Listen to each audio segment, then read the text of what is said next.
Hello my dear friends, आज हम पढ़े वर्कशीट नंबर 69 साइंस की हाउ डू ऑर्गेनिज्म रिप्रोड्यूस और हम ह्यूमन रिप्रोडक्शन के बारे में पढ़ रहे हैं।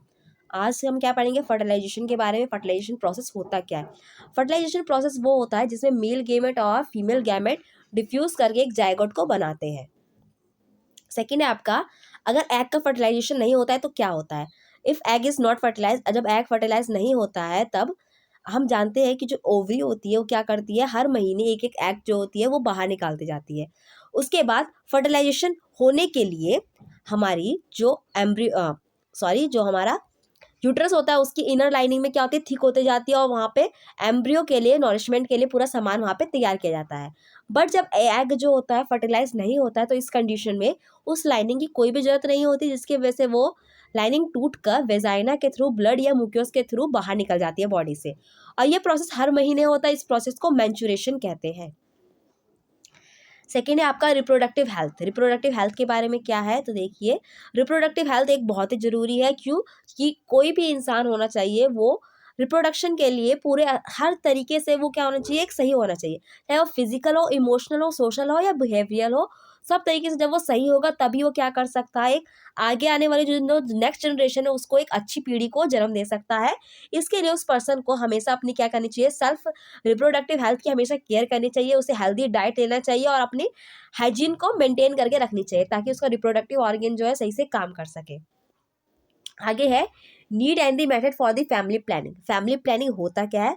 फैमिली प्लानिंग का मतलब होता है कि अब मतलब चिल्ड्रन जो है वो, पेरेंट्स कोई भी अब चिल्ड्रन पैदा नहीं करना चाहते, उन्होंने फैमिली प्लानिंग कर लिया, यानी कि अब बच्चे अब वो नहीं करेंगे। ठीक है। और ये फैमिली प्लानिंग की ज़रूरत क्यों है? क्योंकि हम देख रहे हैं कि धीरे धीरे क्या हो रहा है, बहुत ज़्यादा पॉपुलेशन बढ़ती जा रही है, तो उसको कंट्रोल में रखने के लिए, इकोनॉमिक को अच्छे से रखने के लिए और रिसोर्सेज को सही से इस्तेमाल करने के लिए फैमिली प्लानिंग बहुत ही ज़रूरी है। और सबसे पहले आपको दिया हुआ है कि सेफ सेक्स वर्सेस HIV और एड्स। अब HIV और एड्स क्या होता है ये आपको पता है कि ये सेक्सुअली ट्रांसमिटेड डिसीज होती है जिसमें वायरल और बैक्टीरिया इन्फेक्शंस होते हैं। साथ ही साथ इसके साथ जो सेक्सुअली ट्रांसफर डिसीज होती है उसमें बैक्टीरियल इन्फेक्शन, वॉट या फिर HIV और एड्स होता है। HIV सबसे ज़्यादा इन्फेक्शस और डेडली डिसीज़ है। अगर ये किसी को हो जाए तो वो इंसान अपनी पूरी ज़िंदगी में, उसकी क्या होता है, जो भी इम्यून सिस्टम होता है वो सब खत्म हो जाता है और पूरी ज़िंदगी के लिए वो बीमार रह जाता है। ठीक है। तो HIV एड्स को रोकने के लिए, उसको प्रिवेंट करने के लिए बैरियर्स यूज़ करने चाहिए। वो बैरियर्स क्या होते हैं? उसको बैरियर्स का नाम है कॉन्डोम। सेफ सेक्स जो होता है वो ही सेक्सुअल डिजीज को किसी एक पार्टनर से दूसरे पार्टनर तक होने से रोक सकता है। आगे हम पढ़ते हैं वेरियस मेथड है फैमिली प्लानिंग के। कौन कौन से? पहला है मैकेनिकल बैरियर। मैकेनिकल बैरियर वो होता है this prevent the physical meeting. ये फिजिकल मीटिंग को रोकता है स्पर्म की और एग की। तो इसका एग्जाम्पल क्या है? कॉन्डम। सेकेंड है आपका changing hormonal balance of the body. अगर क्या किया जाए, हार्मोन का चेंज कर दिया जाए तो क्या होता है, वो भी फैमिली प्लानिंग में बहुत ही बड़ा रोल करता है। तो इसमें ये क्या है, इसमें ओरल पिल्स ली जाती है या फिर इंजेक्शन लिए जाते हैं, जिसके अंदर जैसे फीमेल्स होती है ओरल पिल्स लेती है, उसमें एस्ट्रोजन और प्रोजेस्टेरोन होता है जो कि उनके हार्मोन लेवल को बढ़ाए रखता है, जिससे स्पर्म जो होता है वो एग के साथ डिफ्यूज नहीं करता है। थर्ड है आपका इंट्रायूटेराइन डिवाइस IUD। ये डिवाइस जो होती है फीमेल की बॉडी में डॉक्टर के द्वारा इम्प्लांट कर दी जाती है, जो कि स्पर्म को एग से मिलने से रोकती है। इसका एग्जाम्पल है कॉपर टी। ओके, ये कॉपर का होता है और ये वहाँ पर लगाने के बाद क्या होता है, ये बॉडी में इस तरीके से टी से होता है और ये बॉडी में जब लगा देते हैं तो क्या स्पर्म का एग से फर्टिलाइजेशन रुक जाता है। फोर्थ है आपका सर्जिकल मेथड। सर्जिकल मेथड में दो है, एक है वैसेक्टोमी और एक ट्यूबेक्टोमी। ट्यूबेक्टोमी फीमेल्स में होती है और वैसेक्टोमी मेल्स में होती है। मेल्स में क्या किया जाता है, जो वर्स्ट डिफरेंस होता है, हमने पढ़ा था कि जो हमारा स्क्रॉटम है यानी टेस्टिस है, टेस्टिस में से वस डिफरेंस निकल कर आती है और वो स्पर्म को लेके जाती है, तो वो क्या किया जाता है, वैसेक्टोमी, यानी कि वस डिफरेंस में कट लगा दिया जाता है ताकि स्पर्म जो है बाहर बॉडी से ना निकल जाए। और ट्यूबेक्टोमी में क्या की जाती है, जो फैलोपियन ट्यूब होती है, फैलोपियन ट्यूब हमने पढ़ी थी कि ये हमारी ओवरी होती है, ओवरी के बाद ये साथ में साथ उसकी फैलोपियन ट्यूब निकल कर आती है साथ ही साथ। ओके, तो ये फैलोपियन ट्यूब जो होती है इस पर कट लगा दिए जाते हैं ताकि कोई भी वहां पर फर्टिलाइजेशन ना हो सके। ओके, तो अब हम इसके क्वेश्चन आंसर पढ़ते हैं। हमारे सारे हमने डिवाइसेस पढ़ लिए कि कौन कौन से फैमिली प्लानिंग के डिवाइस होते हैं।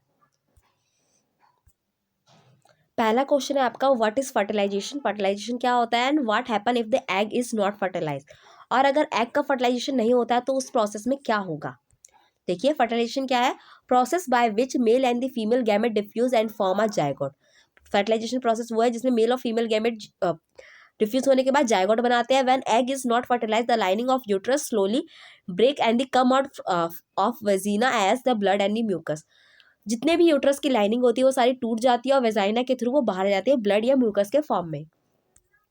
सेकेंड आपका क्वेश्चन है डिफाइन द मेंस्ट्रुएशन, मेंस्ट्रुएशन होता क्या है, तो आपका इस देखिए आंसर है इसका egg is not fertilized as it come with the lining of uterus in the form of blood and mucus through the vagina. This cycle take place every month. जब एग फर्टिलाइज नहीं होता है तब वही जो मैंने अभी पहले पढ़ा था वही सेम मेंस्ट्रुएशन प्रोसेस है, और इसमें क्या ब्लड और म्यूकस जो होते हैं वेजाइना के थ्रू बाहर निकल आता है, और ये हर महीने ये प्रोसेस होता है। थर्ड आपका क्वेश्चन कह रहा है why reproductive health is important, reproductive health important क्यों है, तो आपका आंसर देखिए reproductive health is important for the all individual in all expect physical emotional social and the behaviour to ensure the next generation is the healthy and the wellbeing. Reproductive health इसलिए important है ताकि जो हमारी next generation आ रही है वो क्या हो सके, अच्छी हो सके और वो अच्छी केयर भी कर सके। फोर्थ देखिए आपका explain the various method of family planning, family planning के जो वेरियस मेथड है उसे आप बताइए, तो आपका देखिए मैकेनिकल बैरियर है, इसका एग्जांपल है कॉन्डोम। सेकेंड है आपका changing hormonal balance of the body, इसका एग्जांपल आपका ओरल पिल्स। थर्ड है आपका इंट्रा यूटेराइन डिवाइस, आपका इसका कॉपर टी। फिफ्थ फोर्थ है आपका सर्जिकल मेथड, तो इसका है वैसेक्टोमी मेल के लिए और ट्यूबेक्टोमी फीमेल के लिए। फिफ्थ आपका क्वेश्चन कहता है how HIV AIDS can be prevented, HIV AIDS को हम कैसे प्रिवेंट कर सकते हैं ताकि वो आगे ना बढ़े, तो HIV AIDS can be prevent by the using barrier condom. ठीक है, कॉन्डम का इस्तेमाल कर सके हम HIV या एड्स का प्रिवेंट करने से यानी आगे बढ़ने से हम इसे रोक सकते हैं। Safe sex prevent transmission of the sexual disease from one partner to another partner. जो सेफ सेक्स होता है जो कि कॉन्डम के द्वारा होता है वो सेक्सुअल डिसीज को किसी भी एक पार्टनर से दूसरे पार्टनर तक जाने से रोकती है। ओके फ्रेंड्स, यहाँ पे हमारा वीडियो कंप्लीट होता है। आई होप आपको वीडियो अच्छा लगा, उसे लाइक कीजिए, कमेंट कीजिए, शेयर कीजिए। अभी वीडियोस देखने के लिए मेरे चैनल को सब्सक्राइब कीजिए। Thank you.